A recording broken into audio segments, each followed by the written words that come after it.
Hello అండి. అందరికీ నమస్కారం. వెల్కమ్ టు మై ఛానల్ మధురం వ్లాగ్స్. ఈ వీడియోలో నేను మీకు చామదుంపల పులుసు తయారీ విధానాన్ని చూపిస్తాను. రెగ్యులర్గా మనం చామదుంపలు దొరికినప్పుడు వాటితో కర్రీ కానీ లేదా ఫ్రై కానీ చేసుకుంటూ ఉంటాం కదండి. ఈసారి చామదుంపలతో మీరు కూడా ఈ వీడియోలో చూపించిన విధంగా పులుసుని ట్రై చేయండి. ఈ రెసిపీ మీకు కూడా తప్పకుండా నచ్చుతుంది.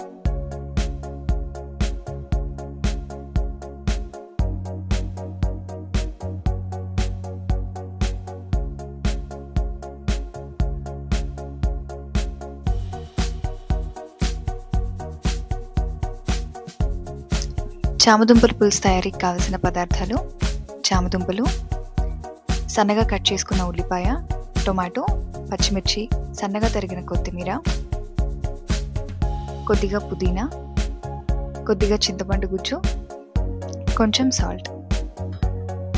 ఇక తయారీ విధానానికి వస్తే, ముందుగా చామదుంపల్ని మట్టి లేకుండా నీట్గా వాష్ చేసుకొని కుక్కర్లో ఒక విజిల్ వచ్చేదాకా బాయిల్ చేసుకోవాలి. అలా బాయిల్ చేసిన చామదుంపల్ని ఇక్కడ చూపించిన విధంగా పీల్ తీసేసి చిన్న ముక్కలుగా కట్ చేసుకొని పక్కన పెట్టుకోవాలి. ముందుగా మనం స్టవ్ మీద కడాయి పెట్టుకొని అందులో 2 టేబుల్ స్పూన్స్ ఆయిల్ వేసుకొని ఆయిల్ బాగా వేడెక్కిన తర్వాత ముందుగా మనం బాయిల్ చేసి కట్ చేసి పెట్టుకున్న చామదుంప ముక్కల్ని ఆయిల్లో వేసుకొని ఫ్రై చేసుకోవాలి. ఆల్రెడీ మనం చామదుంప ముక్కల్ని బాయిల్ చేసి పెట్టుకున్నాం కాబట్టి వాటిని వేయించేటప్పుడు ఎక్కువగా కలిపేస్తే ముక్కలన్నీ ముద్దగా తయారవుతాయి. సో మధ్య మధ్యలో గ్యాప్ ఇస్తూ నిదానంగా వాటిని కలుపుతూ గోల్డెన్ బ్రౌన్ కలర్ వచ్చేదాకా వేయించుకోవాలి. ఇక్కడ చూపించిన విధంగా చామదుంప ముక్కలు గోల్డెన్ బ్రౌన్ కలర్లోకి ఫ్రై అయిన తర్వాత వేయించిన ముక్కలన్నీ తీసి పక్కన పెట్టుకోవాలి. అదే కడాయిలో కొద్దిగా ఆయిల్ వేసుకొని ఆయిల్ బాగా హీట్ అయిన తర్వాత ఆవాలు, జీలకర్ర, మెంతులు, ఎండుమిర్చి వేసుకొని పోపు వేసుకోవాలి.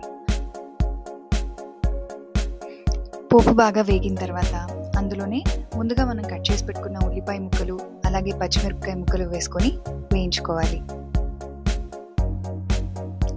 ఈ ఉల్లిపాయ ముక్కల్ని కూడా మనం గోల్డెన్ బ్రౌన్ కలర్ వచ్చేదాకా బాగా వేయించుకోవాలి.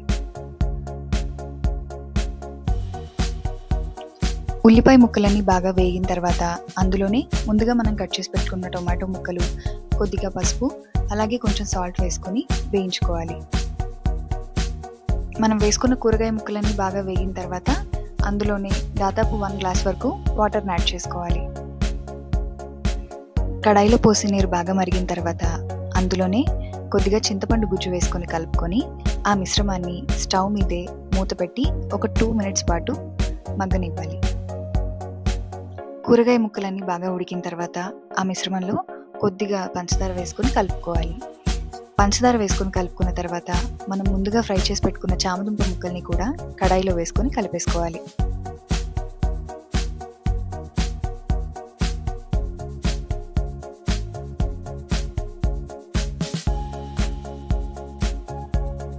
ముక్కలన్నీ బాగా ఉడికి ఆ మిశ్రమం అంతా దగ్గర పడిన తర్వాత అందులోనే ఇంకొద్దిగా నీళ్లు పోసుకొని ఆ మిశ్రమాన్ని అంతా వేరే స్టీల్ గిన్నెలోకి ట్రాన్స్ఫర్ చేసుకొని స్టవ్ మీద పెట్టుకొని మరిగించుకోవాలి. లేదు అంటే మీరు అదే మూకుడులోనే మిగతా ప్రాసెస్ని కూడా కంటిన్యూ చేసుకోవచ్చు. ఇక్కడ చూపించిన విధంగా పులుసు బాగా మరుగుతున్న టైంలోనే కొన్ని పుదీనా ఆకుల్ని తీసుకొని పులుసులో వేసుకొని కలుపుకోవాలి. ఇలా మనం పుదీనా ఆకుల్ని వేయడం వల్ల అది చామదుంపల పులుసు టేస్ట్ని ఇంకా ఎన్హాన్స్ చేస్తుందన్నమాట. లాస్ట్లో మీ టేస్ట్కి తగ్గట్టుగా కారాన్ని యాడ్ చేసుకొని ముందుగా మనం తీసి పెట్టుకున్న కొత్తిమీర తరుగు కూడా వేసుకొని కలుపుకోవాలి.